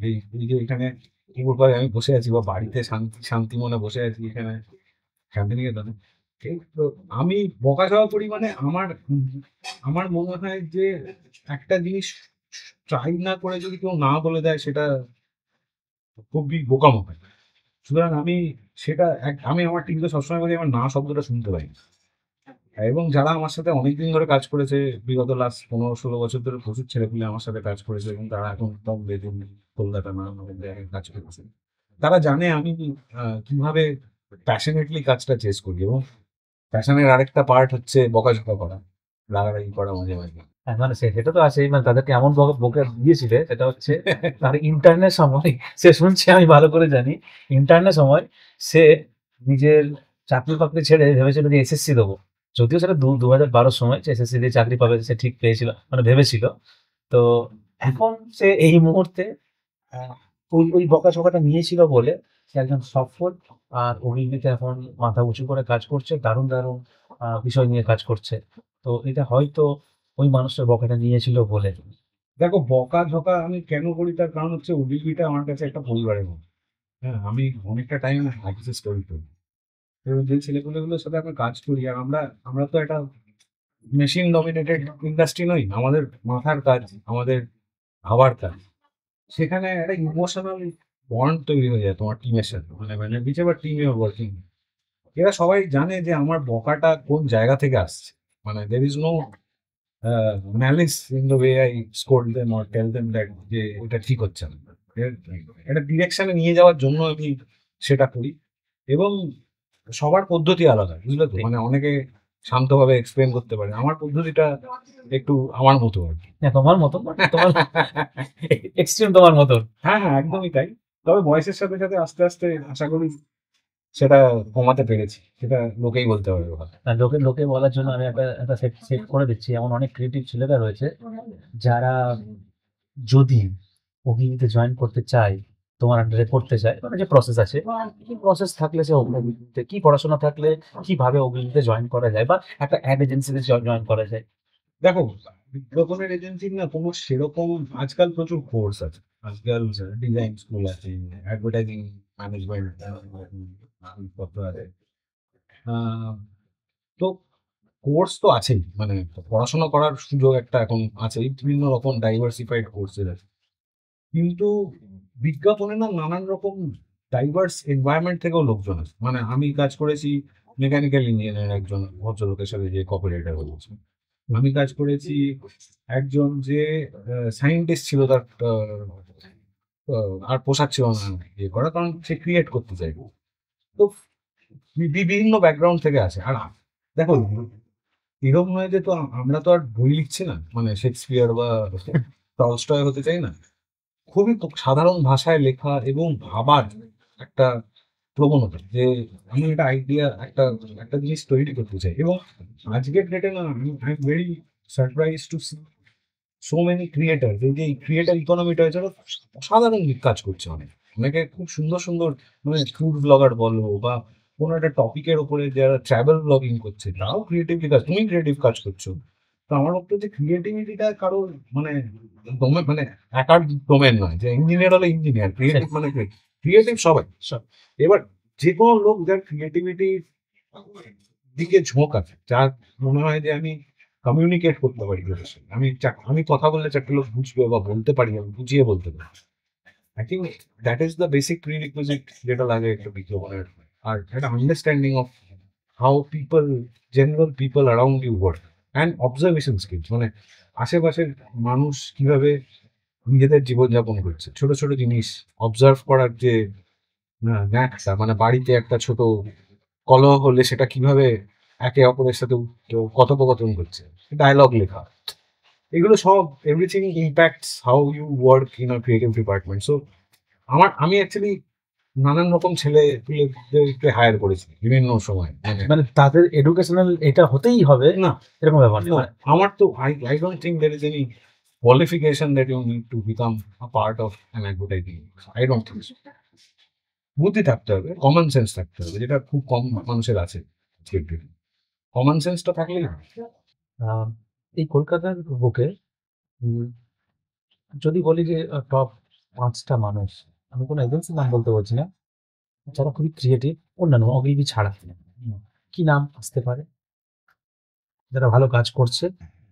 কলকাতার বাঙালিদের মধ্যে একজন ফিল্ম মেকার আছে যাকে আমি খুব রেসপেক্ট করি, যার নাম হচ্ছে আদিত্য বিক্রম সেন। আমি শিওর তুমি শুনেছো, আসা যাওয়ার মাঝে ছবিটা ও ডিরেক্ট করেছিল এবং ও প্রচুর বিজ্ঞাপনের ছবিও করে। এছাড়া অ্যাকচুয়ালি অনেক আর্টিস্ট আছে যারা খুব ইন্টারেস্টিং কাজ করছে। একটা to single somebody out would be wrong, কারণ আমি নানান রকম লোকের সাথে কাজ করছি। ফর এক্সাম্পল কোকাকোলার যে ক্যাম্পেইনটা আমি করলাম, ওই যে আঁকা দিয়ে। ছবি আঁকা দিয়ে হ্যাঁ। জয়িতা বলে একটি মেয়ের সাথে কাজ করলাম আমি, খুবই ট্যালেন্টেড। এবং শুধু তাই নয়, নানান রকম লোক নানান রকম ভাবে ক্রিয়েটাররা কাজ করছে। মানে আজকের ডেটে ফর এক্সাম্পল সিয়েনা যে ক্যাফেটা রান করছে, আর ওই বাঙালি কিচেন যেটা, সিয়েনা ইনফ্যাক্ট এই গ্রামেই ওদের ওয়ার্কশপটা। আচ্ছা, Siena is doing a fantastic job of doing Bengali খাবার। এই আরেকজন খুব ইন্টারেস্টিং মানুষ আছে এই গ্রামে, নয় একটু আগে, অমিতদা এককালে বিজ্ঞাপন করতেন, এসআরএফটিতে পড়িয়েছেন। অমিতদা ডিরেক্টর ছিলেন। অমিতদা এবং অমৃতাদি দুজনে মিলে একটা পপ আপ লাঞ্চ আর সাপার ক্লাব চালান, যে ওনারা বাঙালি খাবার কোথা থেকে এসছে এবং বাঙালিরা বিভিন্ন জায়গায় যে গেছে, আচ্ছা, ওনার নিজে ফুড হিস্টোরিয়ানদের মতো ওনারা ঘুরে ঘুরে সেই রেসিপিগুলো সংগ্রহ করেন এবং এখানে শান্তিনিকেতনে একটা ওনার সাপার ক্লাব অর্গানাইজ করেছেন, যেটা অসাধারণ। সো কালচারালি রিচ বাঙালি প্রচুর আছে এখন, হ্যাঁ। আর আমার মনে হয় একটা রিভাইভাল হচ্ছে। কলকাতা শহরের ছেলেপুলেরা অন্যরকম ভাবে কাজকর্ম করছে। সো দেয়ার ইজ লটস আর লটস অফ পিপল, মানে সিঙ্গেল আউট করাটা ঠিক হবে না actually, আমার মনে হয়।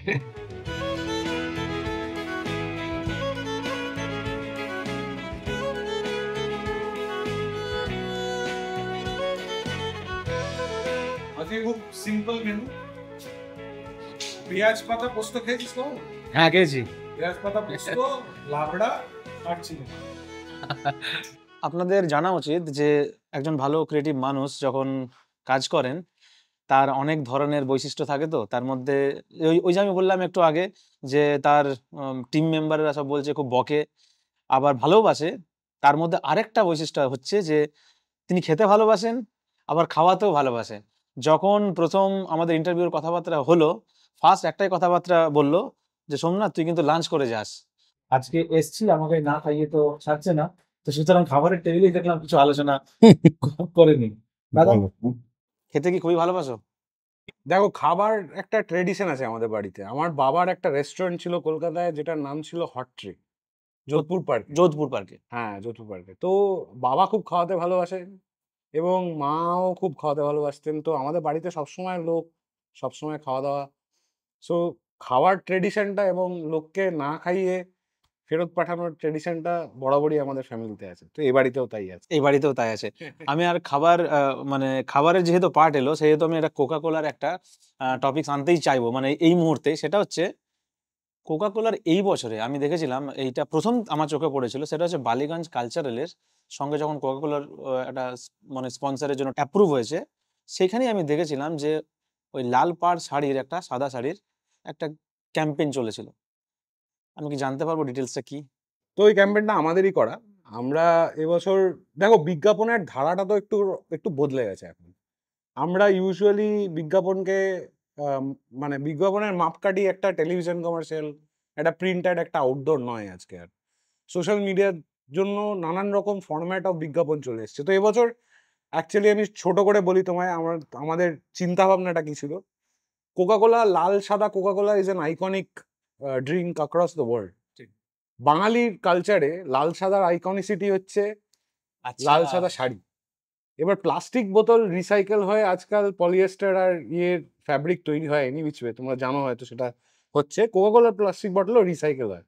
তো আমরা ভাবলাম দুটো লাল সাদা আছে, এটা একটা কানেক্ট করে আমরা যদি পুজোর সময় একটা কোকা কোলা লাল পাড় লঞ্চ করতে পারি। ওরে বাবা রে। এবং there was a lot of love that the campaign received. আমরা অ্যাকচুয়ালি শাড়িগুলো তৈরি করেছি 75 বছরের সেলিব্রেশনে, বালিগঞ্জ কালচারালে শাড়িটা পরা হয়েছে এবং the campaign was shared, it went viral.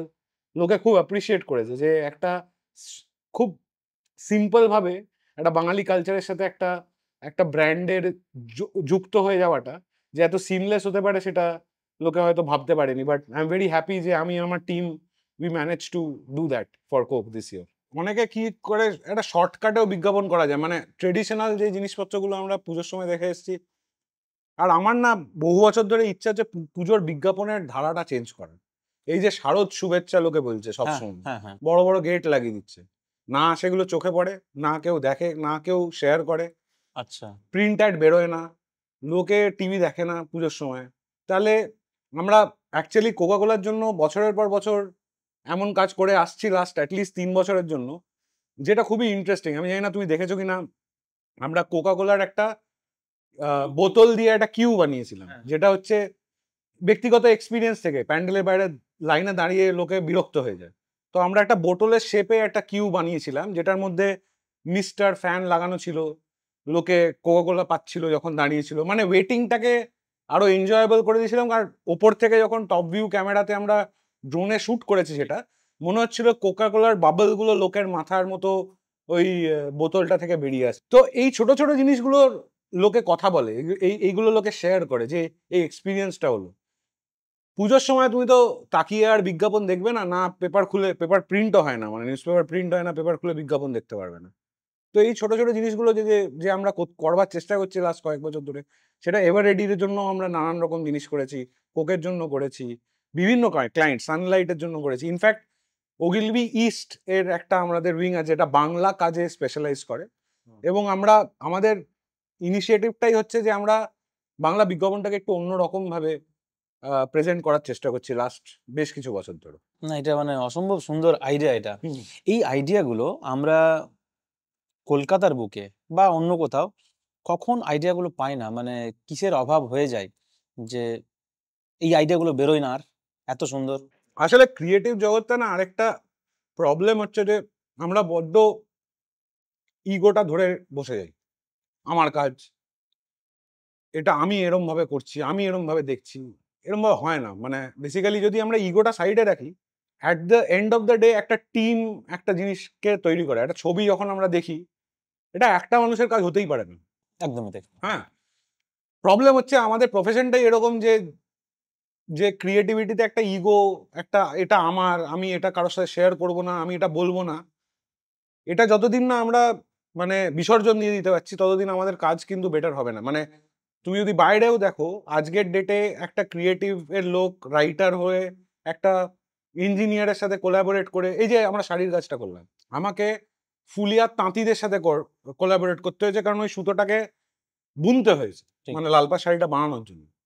আমাকে যারা ব্লক প্রিন্ট করে তাদেরকে বোঝাতে হয়েছে, এবং আমি এই আইডিয়াটাকে কিন্তু নিয়ে আসতে পারতাম না যদি এই লোকগুলো সাপোর্ট সবাই যদি না আসতো। এবং এটা খুব দরকার। মানে ফর এক্সাম্পল ওইটার যে কোকা কোলার অ্যাডগুলো বা এশিয়ান পেইন্টের অ্যাডে যে মিউজিকটা হয়, সেই মিউজিকটার জন্য তোমার একটা এমন লোককে দরকার যে এই মিউজিকটা বোঝে, এই ছন্দটা বোঝে, এই ভাষাটা বোঝে। শুভজিৎ বলে আমাদের একজন মিউজিক ডিরেক্টর আছে, শুভজিৎ মুখার্জি, বিজ্ঞাপনের মিউজিক করেন, খুবই ফেমাস মিউজিক ডিরেক্টর আর কি ইন্ডাস্ট্রিতে। শুভজিৎ বাংলার পালসটা বোঝে। আমরা যখন একসাথে কাজ করি, আমরা লেখাটা চেঞ্জ করতে পারি, আমরা ধুনটা চেঞ্জ করতে পারি, আমরা টিউনিংটা অন্যরকম ভাবে করতে পারি, কিছু কিছু জিনিস ঢোকাতে পারি। এই এই কোলাবোরেশনটা না হলে ক্রিয়েটিভলি তুমি কোনোদিনও সাকসেসফুল হতে পারবে না। নিজেরটা করে বেরিয়ে যাবো, এটা আমার কাজ বলাটা খুবই বোকামো। আমার I have always attempted to be more collaborative. সেই জন্য আমি সবসময় নতুন লোকেদের সাথে কাজ করতে চাই, সবসময় অন্য রকম ভাবে কাজ করতে চাই, যেটা হ্যাজ বিন মাই মানে attempt to do good work. এবং সেটা তখনই হবে যখন টিমটা ঠিকঠাক হবে। আচ্ছা, আমি যদি বলি যে তোমার চোখে জয়িত্রীর ব্র্যান্ডিং সব ঠিকঠাক আছে? একদম একদম। দেখো, ব্র্যান্ডিং এর চেয়ে সবচেয়ে ইম্পর্টেন্ট জিনিস হচ্ছে স্বচ্ছতা। ওই জন্য আমি তোমাকে জিজ্ঞেস করলাম জয়িত্রী নামটা টাইপোগ্রাফিটা তুমি যেভাবে করেছো, এবং that cleanliness is very important to come across as a brand. I think তোমার the way you also edit your interviews is very very interesting. So ওই ধারাটা ধরে রাখো, এটা ইজ গুড থিং। আমাদের মনে হয় আমরা অনেক ইনফরমেশন, অনেক তথ্য যারা অ্যাড এজেন্সি নিয়ে জানার ছিল, বা কি ধরনের কাজ হয়, বা কেমন মানুষ তার পিছনে থাকেন, আমরা খুব লাকি যে আমরা সুজয়দার মতন মানুষকে প্রথম পেলাম এবং পুরো ব্যাপারটা জানতে পারলাম। মানুষ হিসেবে কাজ কেমন করে সেই হিসাবে মানে আমি কৃতজ্ঞ হয়ে থাকবো এত সময় আমাদেরকে সারা দিন দেওয়ার জন্য। শান্তিনিকেতনে হ্যাঁ যদিও আমি ধরে ফেললাম, কিন্তু আমি সময় তো নষ্ট করলাম। না না তো না, একদম। তো এই জন্য মন থেকে সত্যি মানে থ্যাংক ইউ। আর আমরা বলবো যে আপনাদেরকে এবার আমাদেরকে কাটতে হবে, কারণ যা সুন্দর সুন্দর খাবার সুবিধা এত সুন্দর করেছে সেগুলো আগে খাই, তারপর অন্য কিছু হবে। এখনকার মতন আপাতত এই প্রোগ্রাম সমাপ্ত করলাম। ভালো থাকবেন আপনারা।